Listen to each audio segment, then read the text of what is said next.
This is Trend Following Radio, where great thinking comes alive. Nobel Prize winners, legendary traders, best-selling authors, and the pros that know what drive us irrational human beings. I am your host, Michael Covel. Not filtered, raw, honest. That's my passion.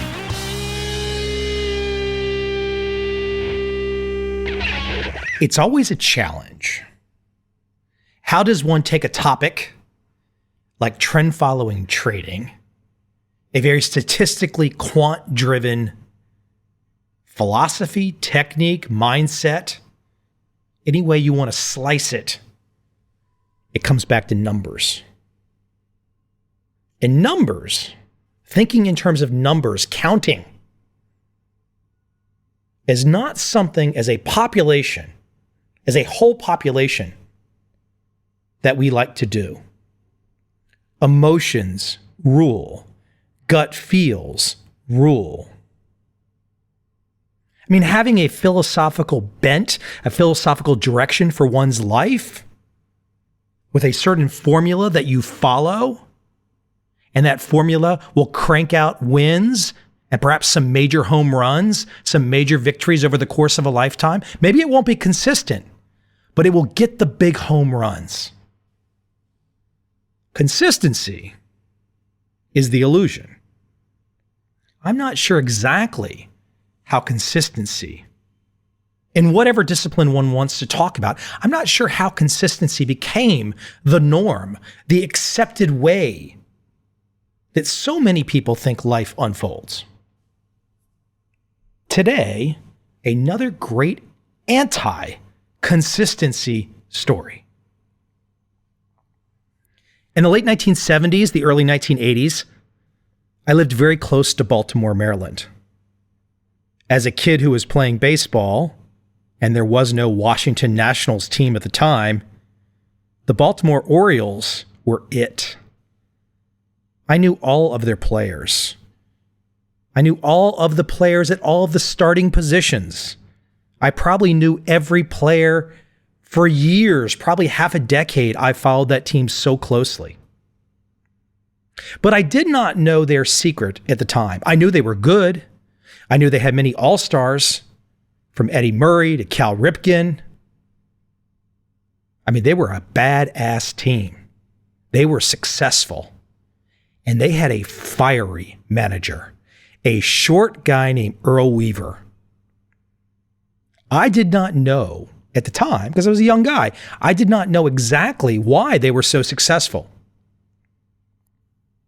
But Earl Weaver had a strategy that really became, later on in the decades, the foundation for Moneyball. Earl Weaver was the Moneyball thinker before Billy Beane made it famous, before Michael Lewis wrote the book, before John Henry won the World Series with the Red Sox. Before I jump into some of that Earl Weaver technique, which I think applies to other disciplines in life, the main reason I'm going to talk about Earl Weaver baseball strategy today is because it applies outward, specifically to investing. But first, let me introduce Earl Weaver. Piling dirt on home plate, walking off the field with a base, and verbally assaulting umpires was all part of the act. Kicking and screaming, Earl Weaver quickly became public enemy number one amongst Major League umpires. But Weaver wasn't just one of the most entertaining skippers of his era. He was, without question, one of the most successful. Weaver's managerial style, and thus his team's identity, was often best phrased as pitching fundamentals and three-run home runs. Involved in every meticulous detail about the Orioles organization, Weaver sculpted his teams on defensive fundamentals and preached patience at the plate.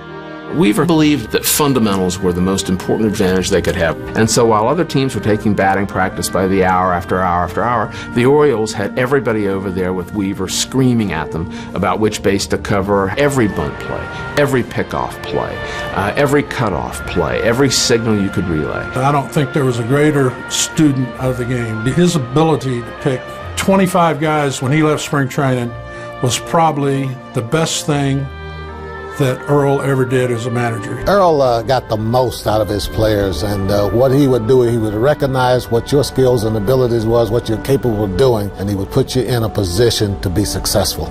Earl was a chemist, mixing and matching his superstar and bench players to produce the perfect product on the field.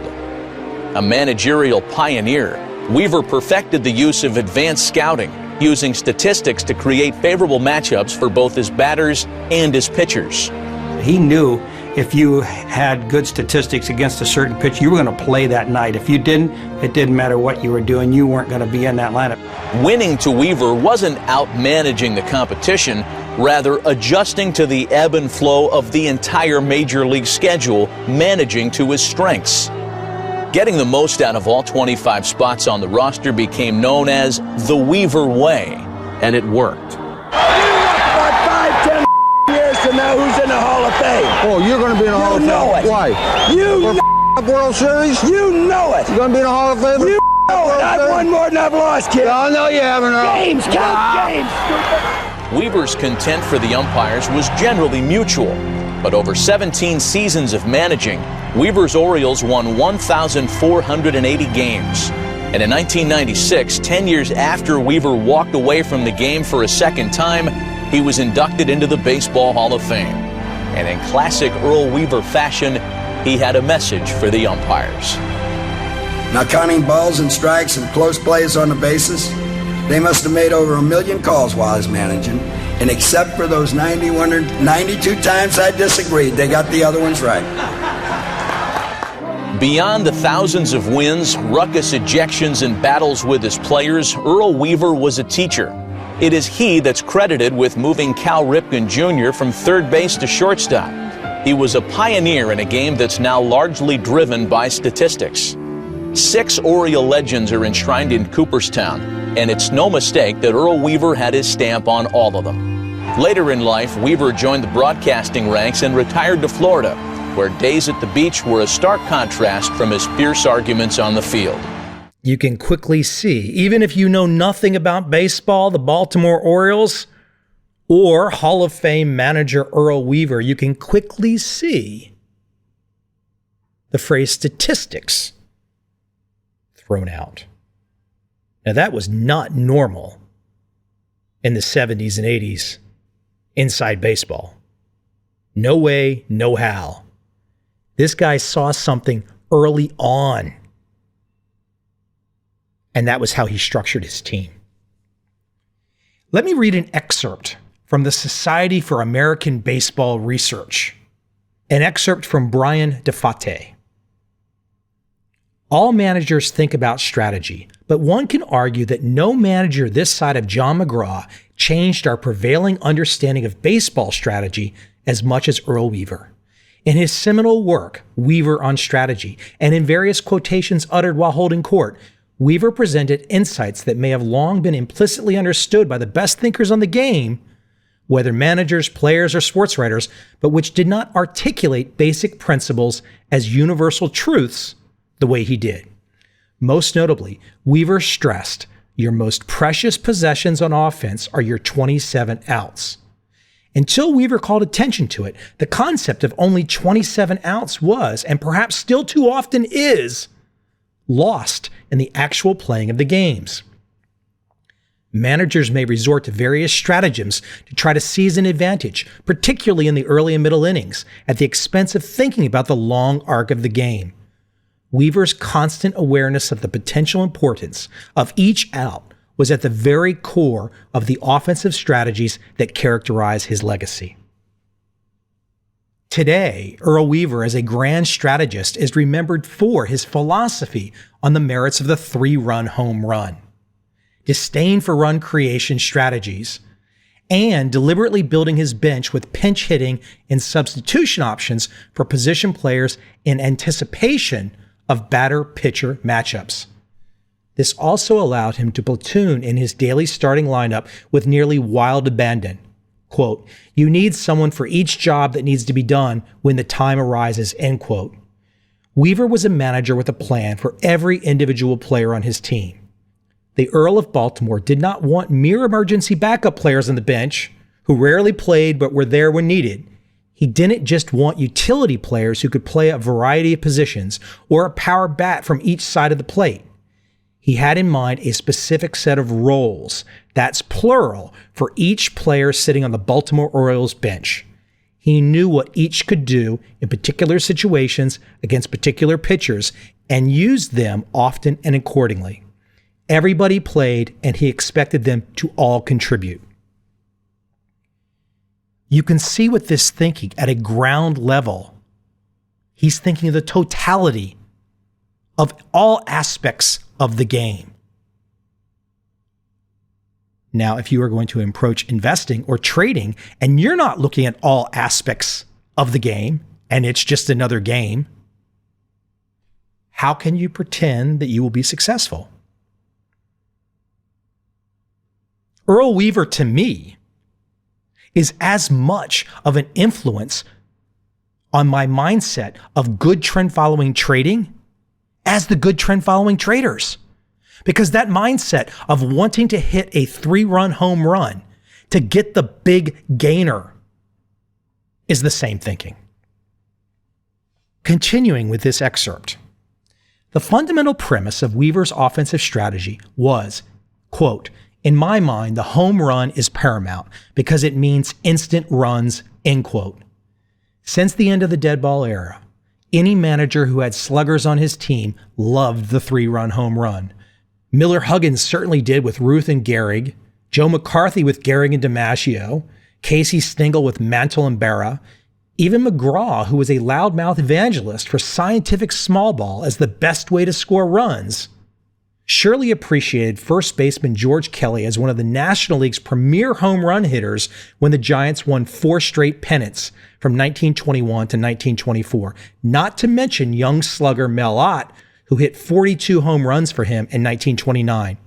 Small ball has its place, but as Earl Weaver said, there is no more sure or faster way to score runs than with a home run, especially with runners on base. Look, nobody can predict a home run. Nobody can say it's going to happen next. But what Earl Weaver was doing as a manager was putting players on his team in a certain position that they could maximize the chance of a 3-run home run. He wasn't trying to bunt people on. He wasn't trying to steal inordinate amounts of bases. No, he was putting his team in a position to score bunches fast. And it was super successful. Continuing with this excerpt. Interestingly, none of Earl Weaver's teams, however, ever led the American League in homers, which of course belies his faith and commitment to the home run. In his 14 full seasons as manager, Weaver had only 2 of his players finish in the top 3 in home runs. Eddie Murray, who tied with 3 others for the league lead in the strike-disrupted 1981 season, and Reggie Jackson, who finished second in 1976, his only year in Baltimore, Yankee fans. But though the Orioles under Weaver never had more than the 3rd highest home run total in the league, when they did peak at 3rd, it coincided with their pennant-winning years of 1969, 1970, and 1979. Then again in 1976, 1978, and 1982. Weaver nonetheless usually did have a pair of dangerous power hitters who delivered in the middle of his lineup. Frank Robinson and Boog Powell when he won 3 straight pennants from 69 to 71. Lee May and Don Baylor in 1975, May and Reggie Jackson in 1976, May and Eddie Murray in 1977 and 1978, Murray, Ken Singleton, and his left field platoon of Gary Renicky and John Lowenstein from 1979 to 1982. These guys could make the 3-run home run happen with some measure of frequency. The only years Weaver's Orioles lacked consistent power were from 1972 to 1974, after Frank Robinson had been traded away and as Boog Powell got older, and before the arrivals of May, Singleton, and Murray. The bottom line, this man was showing early on in the baseball statistical mindset way of being that a home run was killer. A home run made things happen. Of course I bring it back to trend following trading. You can't know when the next home run trend is going to happen. You have no clue. I have no clue. The best experts have no clue. I flipped on CNBC the other day. Some guy that said he was the top Asian strategist in Asia. Goldman Sachs employee. He looked like an alien, making all these predictions that he knew what was going to happen in China. Please tell me, how does some white guy from Goldman Sachs have any clue what the government of China is going to do next? He doesn't. But if you can put that type of thinking aside, this desire for consistency, because the alien analyst from Goldman Sachs is only trying to sell you on consistency. It's an illusion. It's fake. It doesn't happen. But what if you turned it on its head? What if you walked away from this podcast and said, you know what? The idea of a 3-run home run in investing sounds a lot better to me. It makes a lot more sense to me to try and find the 3-bagger, the 10-bagger, the 20-bagger. How do I put myself in a position to benefit when I don't know when the next home run is going to happen? How can I put myself in a position to try and capture the next home run? That's why I love Earl Weaver. Earl Weaver made it cool to try and hit the home run. He made it cool to try and win the big game with one swing. That does not mean, of course it does not mean, that he was reckless. He had a strategy. He had a game plan to take what was given and take advantage of it. Super critical. Investing, baseball, venture capital, financing a film. Any discipline where you are facing uncertainty, where the knowns are unknown, and you can't be so sure, put yourself in a position to maximize the upside. Now, of course, for those of you out there that don't know about baseball, what I'm about to play might go right over your head. You might not get it. You might think I'm crazy. You might think I'm crass. You might think I'm rude. I'm sure some of you will. But there's a reason that sometimes a few drops of profanity make it onto this podcast. It's because I played baseball. I can't get it out of my system. I don't want to sound rude. I don't want to sound crass. And I have to do a better job of keeping the profanity out of the podcast. I know that. So today, it's not my profanity. It's Earl Weaver's profanity that I want to add to the podcast. Because for those of you that do understand baseball or have followed baseball or knew about the Baltimore Orioles under the management of Earl Weaver, this next clip is going to make you smile. Taken from a call-in show. I don't know if this was fake, if this was real. I never heard it when I was a kid, of course. They did not play this on the air. So I'm assuming it was fake. Maybe it was recorded to be real at the time, or he was just joking around. Who cares? 30, 40 years later, it's absolutely on target fun with Earl Weaver. Because for all of that brilliant statistical analysis that man had in his mind, he's a pretty funny guy too. Enjoy. Now, the Manager's Corner, with the thoughts and opinions of the American League's winningest manager, the Orioles, Earl Weaver. And now, to the Manager's Corner with Earl Weaver. Well, Bill Whitehouse, Earl, from Frederick, Maryland, wants to know why you and the Orioles don't go out and get some more team speed. Team speed, for Christ's sake. You get fucking goddamn little fleas on the fucking bases, getting picked off, trying to steal, getting thrown out, taking runs away from you. You get them big cocksuckers that can hit the fucking ball out of the ballpark and you can't make any goddamn mistakes. Well, certainly this show is going to go down in history, Earl. Terry Elliott of Washington, D.C. wants to know why you don't use Terry Crowley as a designated hitter all the time. Well, Terry Crowley's lucky he's in fucking baseball, for Christ's sake. He was released by the Cincinnati Reds. He was released by the fucking goddamn Atlanta Braves. We saw that Terry Crowley could sit on his fucking ass for 8 innings and enjoy watching a baseball game just like any other fan, and has the ability to get up there and break one open in the fucking ninth. So if this cocksucker mind his own business and let me manage the fucking team, we'd be a lot better off. Well, certainly you've made your opinions known on the fans' questions about baseball, Earl, but let's get to something else. Alice Sweet from Norfolk wants to know the best time to put in a tomato plant. Alice Sweet ought to be worried about where the fuck her next lay's coming from, rather than where her next goddamn tomato plant's coming from. If she'd get her ass out to fucking bars at night and go hustling around the goddamn street, she might in her once in a while. I don't understand where these questions are coming from, Tom. That's about it from Manager's Corner.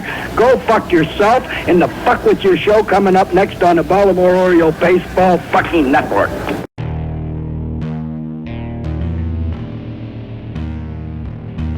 I see a time when those awake will understand how to make money in up, down, and surprise markets. Whether new trader or experienced, college student or financial advisor, protecting against a crash or just trying to make a lot of money, trend following offers everyone an answer in uncertain times. To get started immediately, send me an email, michael@covel.com. I will send you the right trend following steps to take along with my free video. But if you want to buy and hold, trust the government and trust Wall Street, this is absolutely not for you.